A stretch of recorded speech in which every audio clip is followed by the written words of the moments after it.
When we invest in ourselves, we all shine. Together, we are Black beyond measure. Welcome to The Pivot. Lloyd Freeman, he is the Chief Diversity and Inclusion Officer for Buchanan Ingersoll and Rooney. Today, we are talking about balance. How do you keep it all together?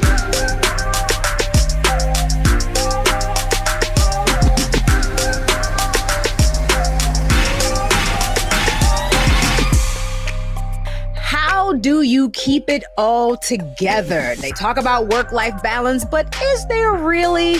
I don't know, but my next guest definitely does. Thank you for watching The Pivot with Stephanie Humphrey. I'm so happy that you are all here. And today we are talking about balance. Can we really do it all? Can we have it all?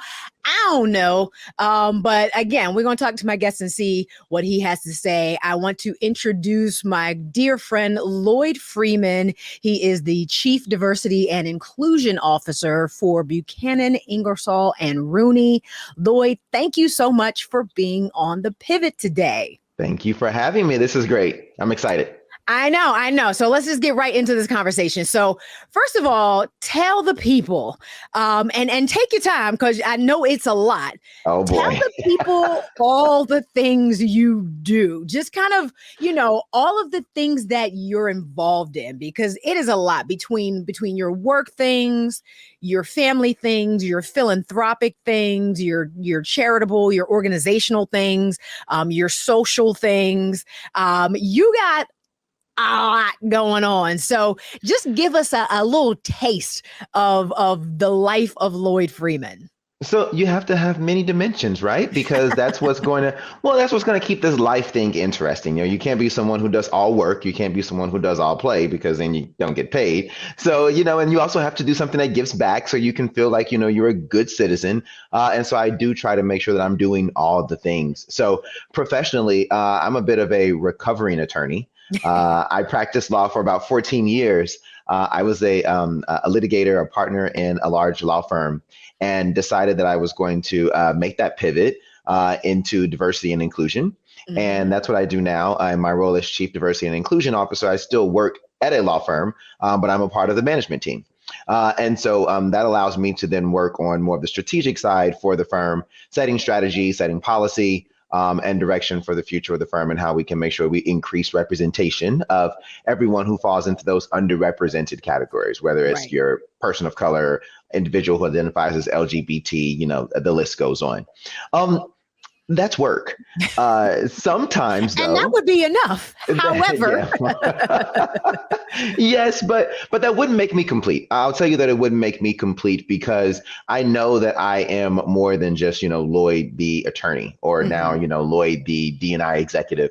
That's not all that I bring to the table. And so as you will see, as I get into kind of those other dimensions, I do try to steer clear from doing things in my I guess extracurricular, if I can still use that term, that really mirror exactly what it is that I do for a living. So for instance, the board memberships, people will, as you are a lawyer and you join boards, people will say, oh my gosh, you should be over our bylaws and you should be on our governance committee. And I'm like, put me on PR, put me on fundraising. I want to do something fun over here. I can do that over there and charge you, but I can do this over here and feel like I'm giving back. My philosophy around the nonprofit and charitable stuff is it has to be something that you are passionate about. Yes. And I say that because, listen, it is a lot of time. I mean, it's your time and your treasure. Yeah. And so, you don't want to give of either of those because they're both very precious, unless it is something that is near and dear to you. And so I really, for a number of years, I was active with Big Brothers Big Sisters.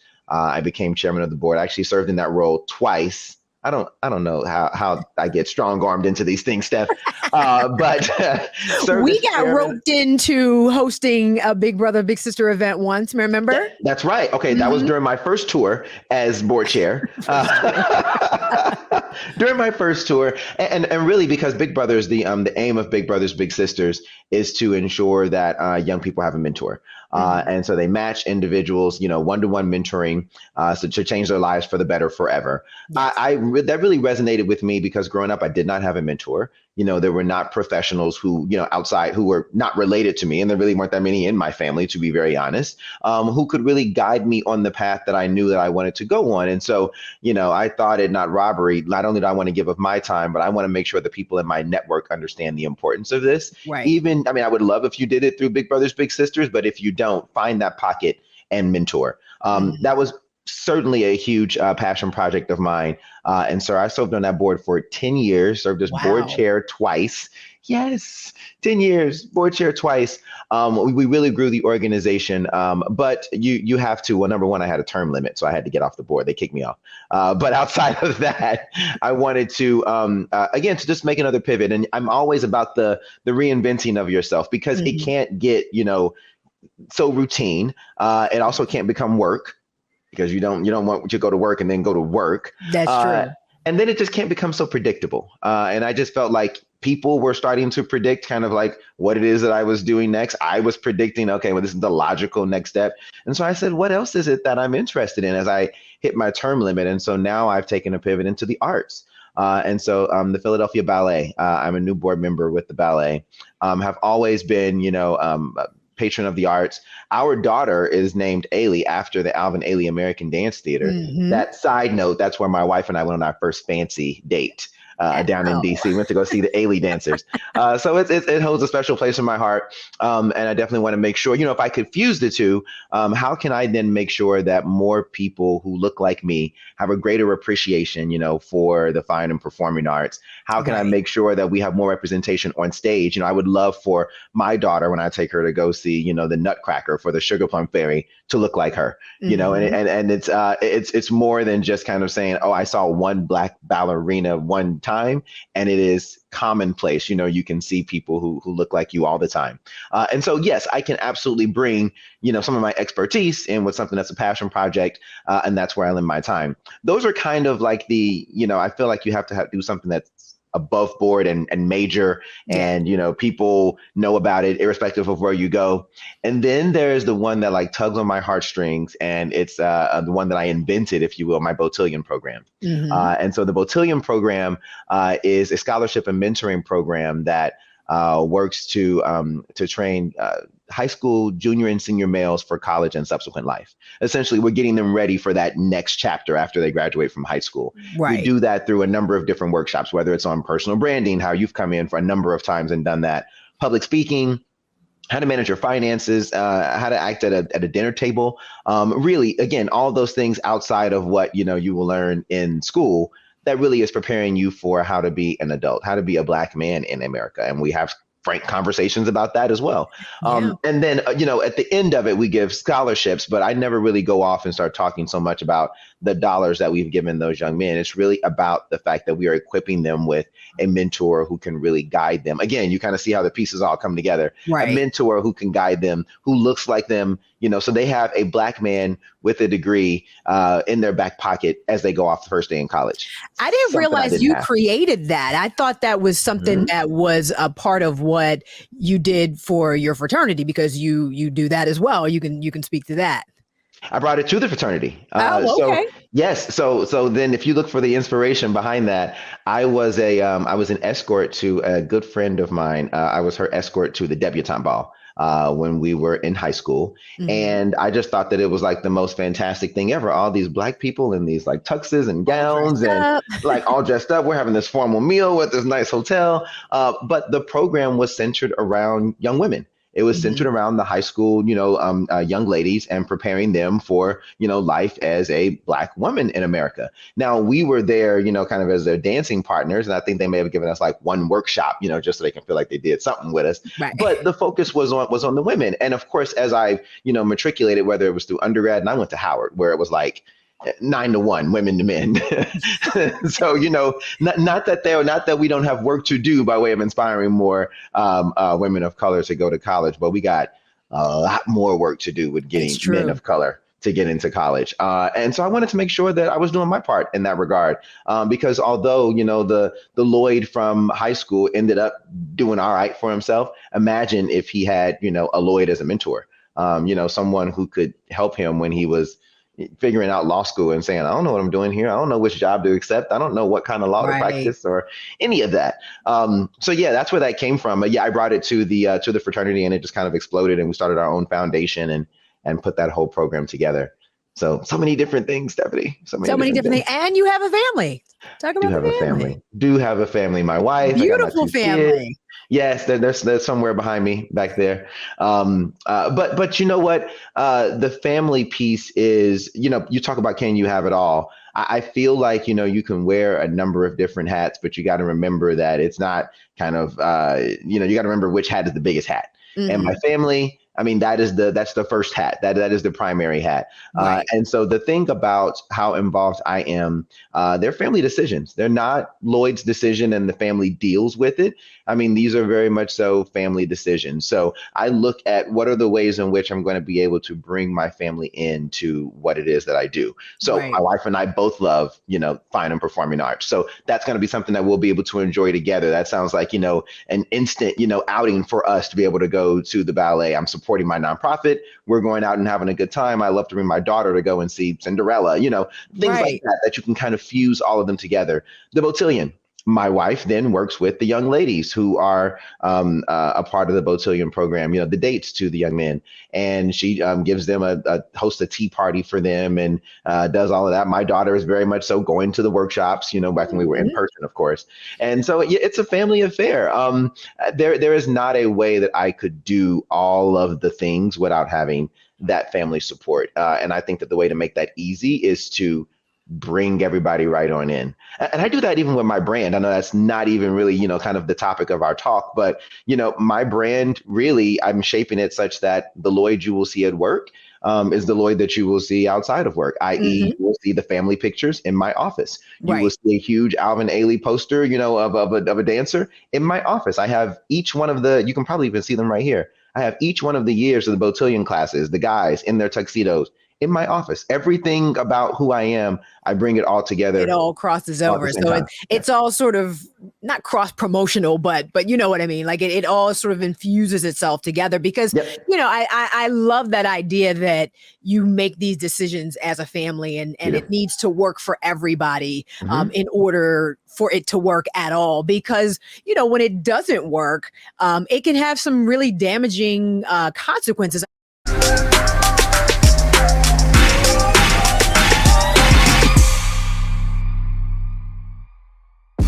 When we invest in ourselves, we're investing in what's next for all of us. Growing, creating, making moves that move us all forward. Together, we are Black beyond measure. Pull up a chair, take your seat. The Black Tape with me, Dr. Greg Carr, here on the Black Star Network. Every week, we'll take a deeper dive into the world we're living in. Join the conversation only on the Black Star Network. I'm Deborah Owens, America's Wealth Coach, and my new show, Get Wealthy, focuses on the things that your financial advisor and bank isn't telling you, but you absolutely need to know. So watch Get Wealthy on the Black Star Network.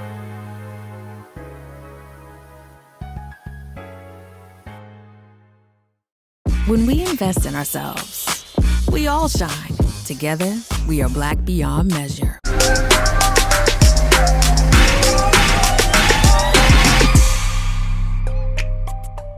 I was thinking about, I always try to tell kind of like a little story, a personal story when I do each of these, just so people can get to know Tech Life Steph a little bit. And I can remember, I told this story and I tell this story and I have told this story over and over and over like a badge of honor in the past. So when I was working at Lockheed, when I was still an engineer full time, I started working at QVC as a model, and it wasn't full time, but it felt like a full time job. And it was easily another 20 hours a week, on top of the 40, 45 I was already working. And at the time I had a 2 a.m. role. I called it my 2 a.m. rule. So QVC is a 24-hour network. It's live television, 24 hours a day, every single day except Christmas Day. And they had you on a graveyard shift. Yeah. And especially when you start out there, there, working as a model or on the floor as a producer anywhere, they start you out at night, because if you gonna mess up, you gonna mess up at 2:30 and not at prime time. So, when I first started there, I was there at 2 a.m., 3 a.m., 4 a.m., whatever. And my 2 a.m. rule was if I got done at 2 a.m. or earlier, so 2 a.m., 1 a.m., midnight, 11 o'clock, if I got done anytime before 2 a.m., I would go home, sleep a little bit, go to work late, maybe at 10 or 11, and then stay late till 7, 8, 9 o'clock at night. If I got done at 2 a.m. or later, 2 a.m., 3 a.m., 4 a.m., I went straight to work, and I would sit there in that cubicle by myself, with nobody else there. And I would leave a little bit early, but I would go straight to work and just sit there. And, and so literally, once I started getting, more popular at QVC, I really legit was working 24 hours a day, it felt like.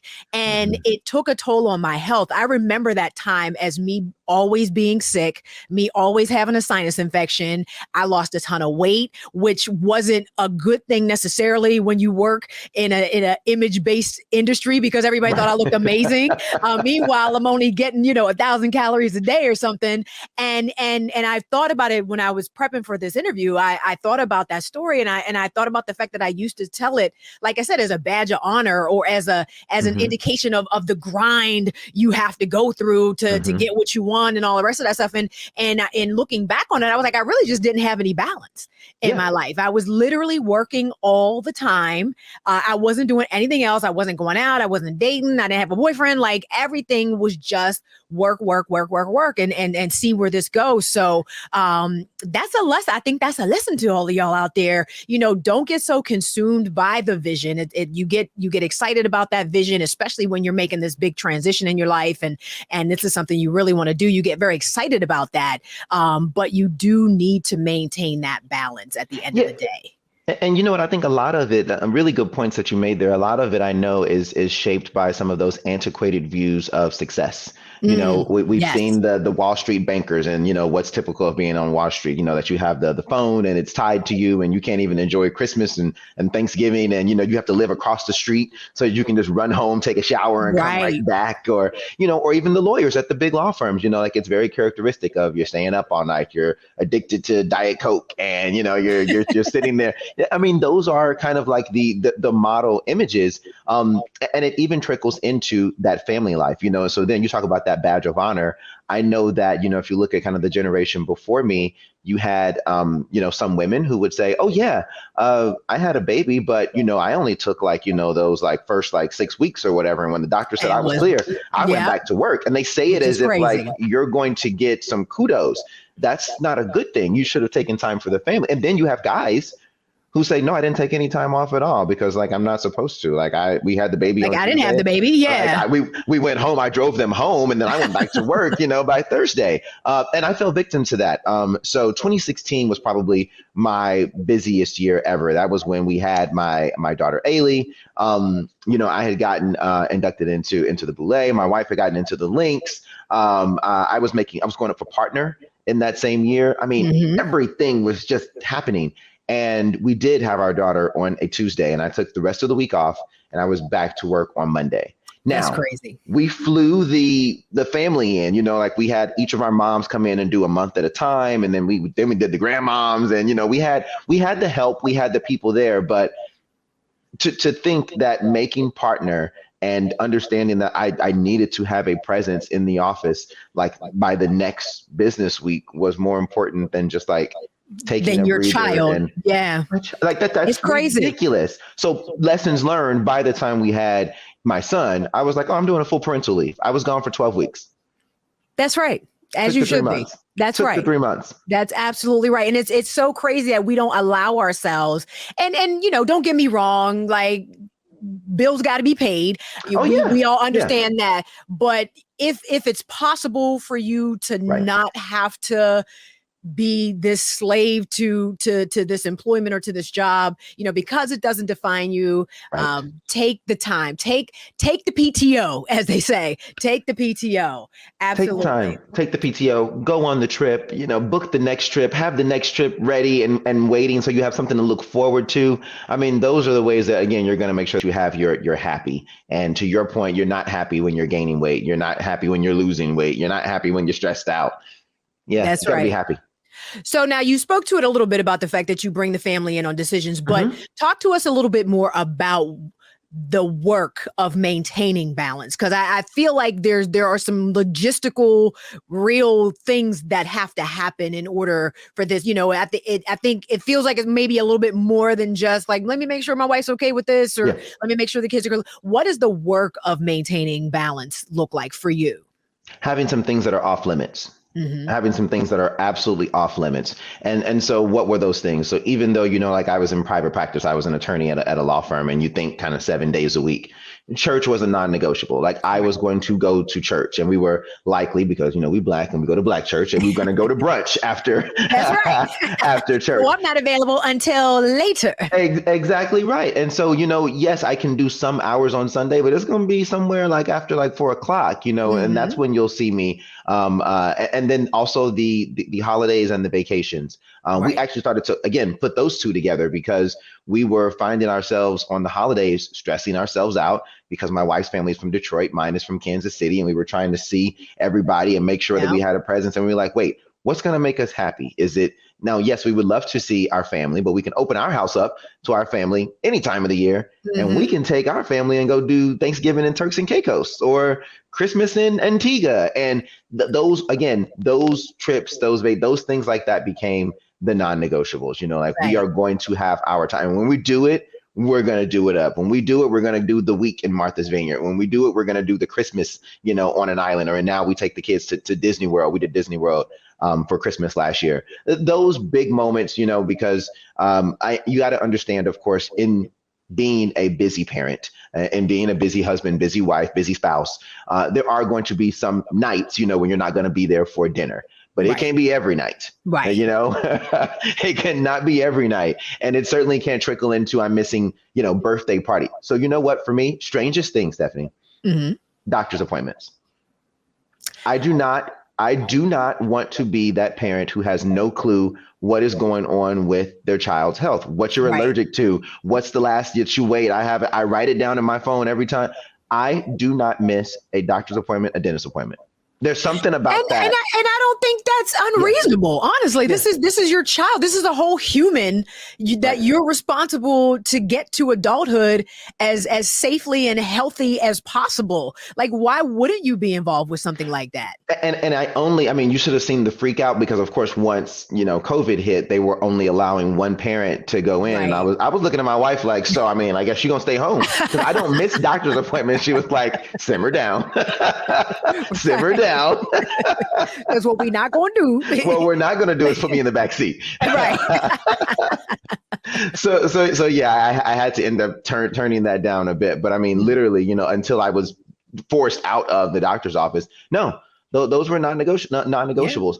Yeah. Anytime that there are parent days at the school. So when they have Read Across America week and the parents come in and they read to the class, I am not too busy to do that. Now, listen, Stephanie, I will be like, I was like negotiating a settlement up until the moment. Until you had to crack that cover open. Hey, let me give you guys a call back in 15 minutes. Crack open Dr. Seuss and, read the book.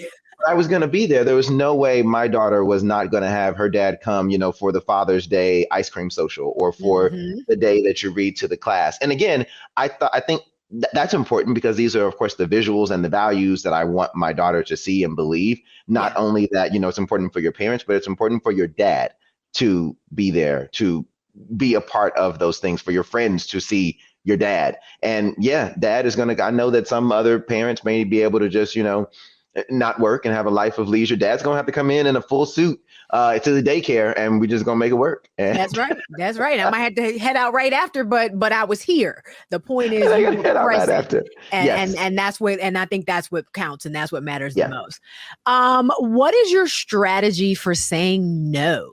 Because sometimes it just ain't going to work. and something is going to have to, you can't be in two places at one time at the end of the day. So what is your strategy for turning some things down when necessary? That is the $1 million question. And I'm gonna fast forward to the end and I'm gonna back you into it. So I had to force myself. I had to literally have a year of no. And I think that was, if it wasn't the end of that 2016 year, then it was the year after that. Yes, it was the year of no. It was no. I cannot volunteer to, help you all out with it. I am so sorry.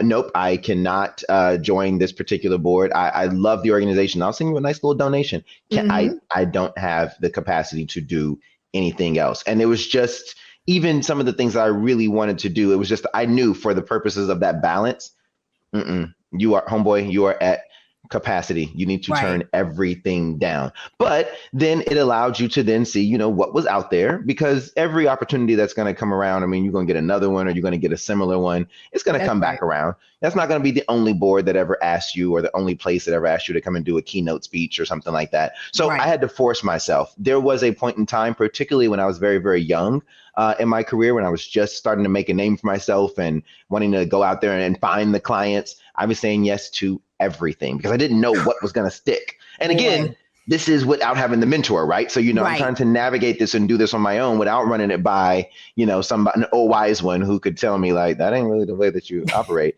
I'm any particular board or any, volunteer effort or any networking event. I wanted to go to all of them. And it was, 4 or 5 days a week. It was crazy. It was crazy. It was costly. Yeah. It was all of those things. And it's not sustainable. That's the thing, that that's very much the mindset when you're trying to get into television. Because my first time on TV, it was like, woo, this is what I really want to do. And said yes to everything, was always available, was always ready to get up at 2:30 in the morning, was always ready to get a call at 6 p.m. the night before to be on air at 7:30 a.m. the next day in New York, 2 hours away, and just grinding it out like that because you feel like if I don't do it, they won't ever call me back. Right. And the thing about it is they will always call you back. They will call you back. If you're good, I'll put it that way. If you're good and if you've already demonstrated your talent, they will always call you back. And at some point, you have to make a decision about whether or not this is something you want to keep doing. If this is something you say you want to keep doing, for me personally, I had to make a decision and say, well, this is not actually serving me anymore. At the beginning, you do got to do a little something here and there. You do. And you got the energy because you're young. Reel. Exactly. You're young. Yes. You got the energy. I need stuff for my reel. I gotta put my face into place and all the rest of that stuff.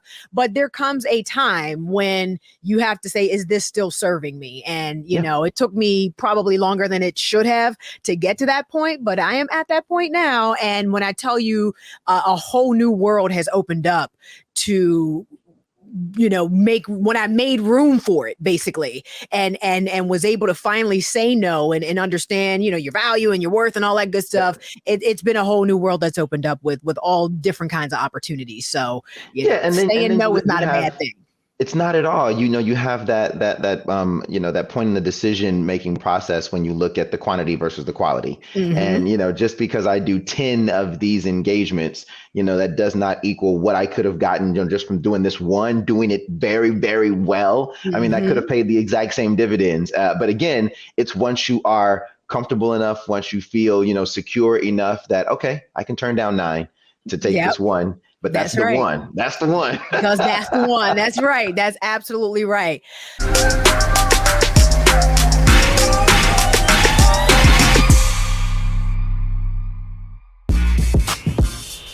When we invest in ourselves, our glow, our vision, our vibe, we all shine. Together, we are Black beyond measure. Folks, Black Star Network is here. I'm real revolutionary right now. Support this man, Black Media. He makes sure that our stories are told. Thank you for being the voice of Black America, Roland. Stay black. I love y'all. All momentum we have now We have to keep this going. The video looks phenomenal. See, this difference between Black Star Network and Black-owned media and something like CNN. You can't be Black-owned media and be scared. It's time to be smart. Bring your eyeballs home. You dig?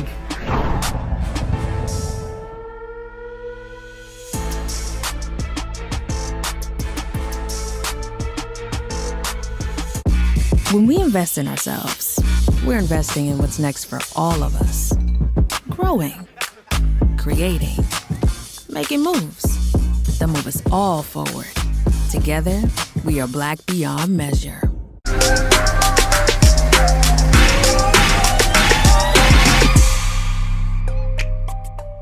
So, final question, how do you deal with any of the negative feelings that may come up when stuff slips through the cracks? So whether it's either the FOMO of fear of missing out, of not being able to take advantage of an opportunity because maybe you have a sick kid, or the guilt as a parent for not being able to be there for your kid because there was just some other obligation that you could not turn down. How do you manage those negative feelings?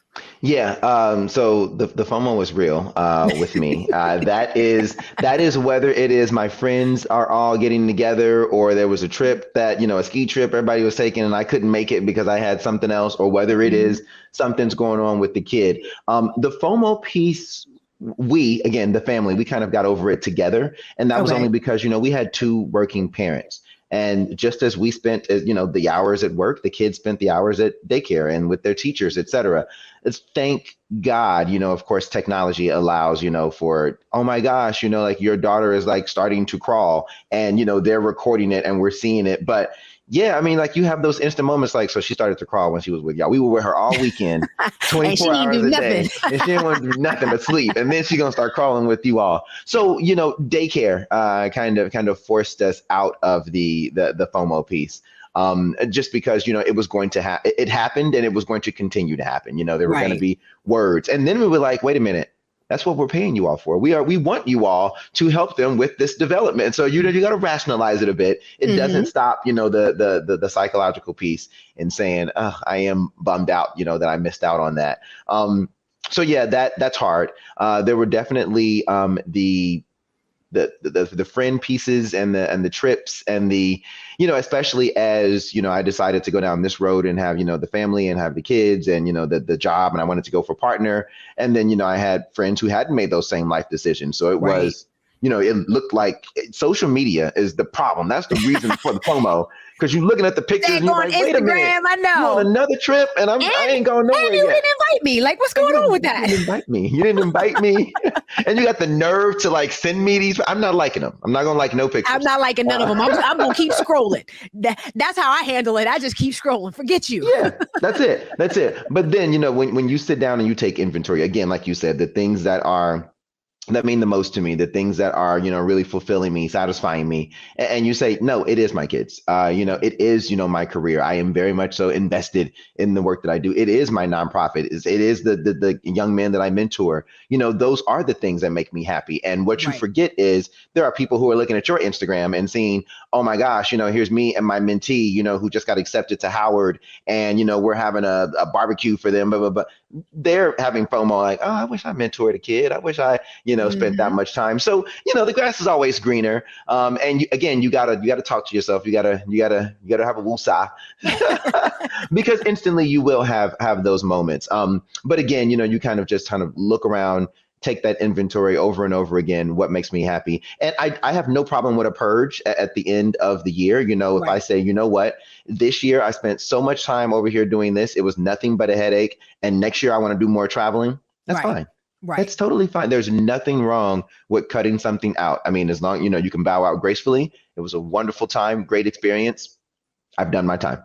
There you go. And, I've also found, especially as it relates to like, the FOMO thing and thinking that you're missing out and you're not doing enough and you should be over here, but you want to be over here. Like doing sort of I call it sort of a gratitude exercise, even if, whether I write it in my journal or if I just tick through my head, like all the things that, well, I did this and I was able to do that and I was able to do that and I was able to do, and we got this done and you think of all those little things that, throughout the year or just over the last few months or even just in the last week that made you happy, that made you proud of yourself, that, all of those different things. I think keeping the priority a priority, basically, because that's the thing. When you start having those feelings, I think it's just because you lose focus of what is really important to you and to your business and to your pivot and everything else. So all of it. Yeah, all definitely. of it. And I think that's the answer. That's a very succinct answer to your question. The ribbon there says, can we really do it all? The answer is yes, if it all makes you happy. That's true. If it all makes you happy. The moment that you are not happy, no, then you cannot and you should not do all of it. Cut some of it out. That's absolutely right. That's absolutely right. Now, and granted, folks, there are any number of time management apps you can use and to-do lists and apps that kind of keep you on track and things like that.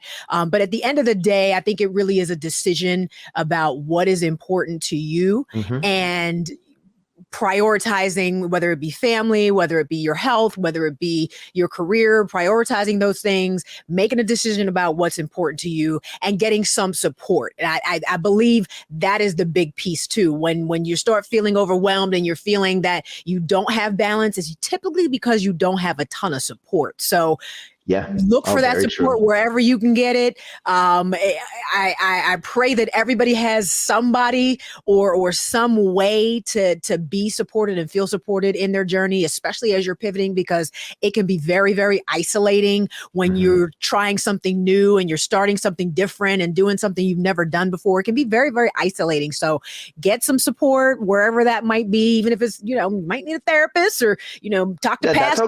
That's okay. All of those things are okay. Right. Whatever you need to do. Absolutely. But definitely just keep in mind what your priorities are. And I think the balance sort of flows from that. I really think it can anyway. That's very true. We do it in other facets, right? We do it with our money. I mean, there are the things that we know for a fact, that we have to spend our money on, and the things that when we have our leftover, the discretionary money, okay, these are the other pockets that I want to spend my money on. Same thing with your time. You got to go to work. So check. That's going to take this number of boxes. But, is this the career that I want long term? If not, okay, I may have to stay up till 2 a.m. on QVC, because that's what I want to do. Or, I want to be published. So I'm going to have to work on, the pieces that I am writing. So I'm going to have to give a little bit more of my time in that regard. I want to be a great father, a great husband. So I'm going to have to make sure that there's family time. You got to do the exact same. Your money cannot be more important than you and the people in your life. That's right. That's a great analogy and a great way to wrap up the show. Lloyd Freeman, thank you so much. I'm going to throw all of your contact info down at the bottom so you can follow Lloyd on Twitter and Instagram at Esquire1911 and on LinkedIn, just search Lloyd Freeman ESQ. That's me. I gotta put my pinky up when I say that. Lloyd, thank you again so much for being with us today on The Pivot. Thanks for having me. This was great. When we invest in ourselves, our glow, our vision, our vibe, we all shine. Together, we are Black beyond measure.